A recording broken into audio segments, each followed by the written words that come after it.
Okay, so I'm going to review and record for Unit 3 test. And when I look at the first one, it says convert the following temperatures as indicated. And so if I want to go from Celsius to Kelvin or Kelvin to Celsius, I need to remember that Kelvin is equal to degrees Celsius plus 273. So if I have 0 degrees Celsius, then I'm going to add 0 to 273 and get 273 K. Put a unit on there, please. This is minus 10 degrees Celsius. I want to go to K, so I'm going to say minus 10 degrees Celsius plus 273 equals K. And if I did that correctly, I should get 263 K. Now, if I wanted to do this one right here, I would say that I'm looking for degrees Celsius. I know it's 0 K equals degrees Celsius plus 273. So when I bring that 273 over to this side, it becomes a negative 273 degrees Celsius. Over here, 25 degrees Celsius is converted to Kelvin, so I'm going to say that K is going to be 25 degrees Celsius plus 273. If I do that correctly, I should get 298. The next one, I have degrees Celsius, and I know Kelvin is 100. 100 K is equal to degrees Celsius plus 273. So when I bring 273 over to here and subtract it from 100, I get a negative 173 degrees Celsius. So I need a negative 173 degrees Celsius. And then the last one right here, I'm going to work it up here. I have 353 Kelvin is equal to degrees Celsius plus 273 K. So K is going to be 83. Our degrees Celsius is going to be 83 degrees Celsius. How about if I did 80? Sorry, that should be an 80 right there. Okay, so that one's taken care of. All right, let's move on. I'm going to go on to this precision and accuracy. So precision and accuracy, it says, which students' measurements are precise? Explain your answer. Precise means the values are clustered together closely. So closely clustered values is what I'm looking for.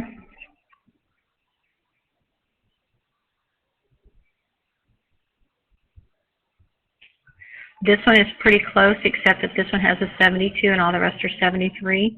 If you look at this one, 72, 71, 72, 71, but these 71s are so close to 72 that I'm going to go with student 2 having precise measurements.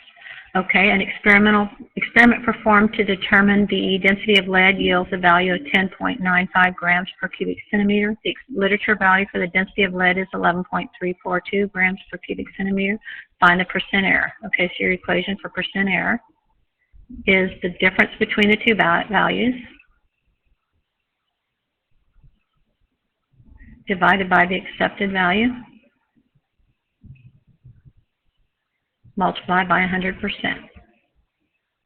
Now, this is actually the absolute value of the difference, so I'm going to take the larger minus the smaller, so I'm going to take 11.342 grams per cubic centimeter minus 10.95 grams per cubic centimeter divided by the accepted literature value, which is 11.342 grams per cubic centimeter. And then I'm going to multiply that answer, because it's going to be a decimal, by 100%. So my percent error is going to be, and I want 4 significant digits, because this had 4, so I want that many significant digits. It's going to be I'm going to write it down here, 3.456% error. Okay, find the percent error in a measurement of the boiling point of bromine if the laboratory figure is 40.6 and the literature value is 59.35. So I'm going to do percent error equals the difference between the two, so 59.35 degrees Celsius minus 40.6 degrees Celsius divided by the literature value of 59.35. times 100%. So when I did that, I got 31.6% error, which is very large. You need to run that lab again. And I have 3 significant digits because when I subtracted, I only wanted 1 after the decimal, and that's what I got. And then when I divided, I took that value and divided it by that and went with the least amount of sig digs. And so it's 31.6. All right, let's move on to the next one. Okay, scientific notation. It says determine the number of significant figures in each measure. So you're going to follow your rules. These are placeholders. This one is important, so I'm going to go with 4 right there. These are placeholders. These 2 are significant. All 3 of those are significant. This is all significant, because remember, when you write in scientific notation, you only write the significant digits, and those are all significant. That one's 4. That one has these trap zeros between the 4 and the 7, so all 5 of those are significant. Those are placeholders, so there's 2 right there, and that's a 5 in case you can't tell. And that 0 is trapped right there, so there are 4 significant digits right there. Okay, number 2 says, round each measurement to the number of significant figures shown in parentheses and write the answer in scientific notation. So that's going to become 314.7 meters. I'm going to put it in sig digs, so that's going to be 3.147, and I'm going to put it in scientific notation is what I should have said. So 3.147 times 10 to the 2 meters. Round this off to 2, so it's going to keep its zeros, 1.8, and it's in meters. So I'm going to write that as 1.8 times 10 to the minus 3, negative 3 meters. Remember, when you go to the right, it's negative. To the left, it's positive. That's the decimal movement we're talking about.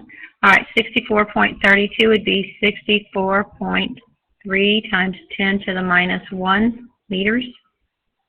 I want to move the decimal to right here. So if I do that correctly, I'm going to have 6. Oh, and they only want 1, round it to 1, so I didn't do that correctly. Let's go back and read that one again. Round it to 1 significant digit. So everything falls away, so I have 6 times 10 to the minus 1. Because they only wanted 1 significant digit. And these were not large enough to make the 6 go to 7, so they stay right there. 2 significant digits, that 2 can't change that 9, but that 9 can change that 7 to 8,800. And then when I write it in scientific notation, these are the only significant digits I want. So I'm going to say 8.8 times 10 to the 3rd, and it's in meters. All right, let's move on.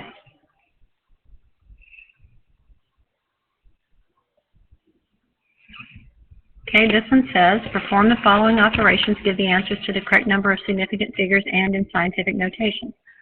So I multiplied and I realized I had 2 sig digs here and 3 here, so I only want 2 in my answer.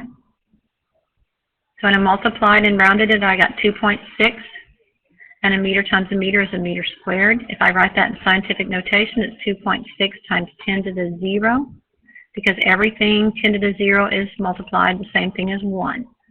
3 sig digs, 2 sig digs, so I want 2 in my answer, so I rounded my answer off to 1.5 meters squared. Scientific notation, same thing as 1.5 times 10 to the 0 meters squared. All right, I'm going to divide this by 8.4. I have 2 sig digs here and I have 5 there, so I only want 2 in my answer. So when I made that division occur, I got 0.29 meters. When I wrote that in scientific notation, I got 2.9 times 10 to the minus 1 meters. All right, 3 sig digs, 3 sig digs, so everybody counts. I need all 3 significant digits, so when I made that division occur, I got 18.3, and all 3 of those are important. So I got 1.83 times 10 to the 1, and the unit is a meter. All right, when I added all of those, I had 2 after the decimal, 1 and 2, so my answer can only have 1 number after the decimal. When I added them, I got 369.8, and that would be meters, but if I did it in scientific notation, that would be 3.698 times 10 to the 2 meters. All right, I had 0.626, 3 after the decimal, 2 after the decimal. My answer will have 2 after the decimal. So when I made that happen, subtraction, I got 46.29 meters. Scientific notation, 4.629 times 10 to the 1 meter. This was 1 after the decimal. This was 2 after the decimal, 1. So my answer can only have 1 after the decimal, 79.2 meters. Scientific notation, 7.92 times 10 to the 1 meters. And then 2 after the decimal, 2 after the decimal. So when I subtracted, I got 7.33. Wrote that in scientific notation, 7.33 times 10 to the 0 meters. Okay, find the total mass of 3 diamonds that have those masses. There's 1 after the decimal, 2, and 3, so I can only have 1 after the decimal when I add them up. So I had 23.8 grams for my answer. All right.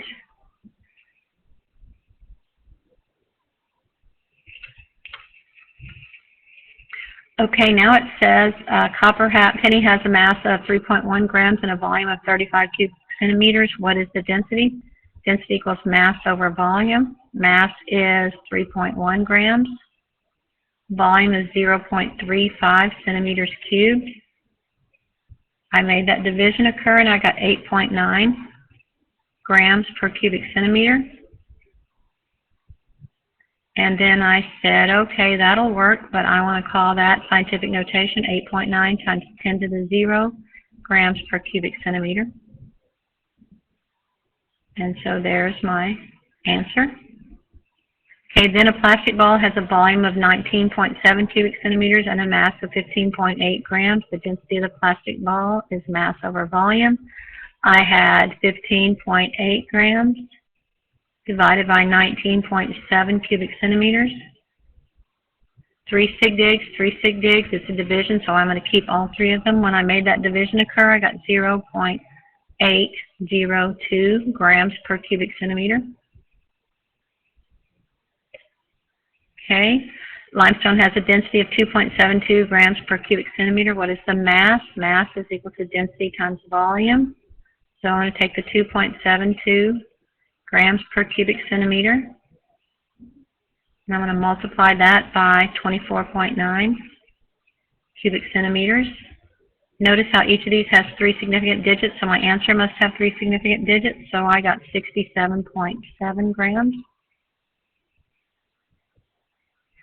All right, I'm going to stop there, and then I'll get the rest of it on a second recording.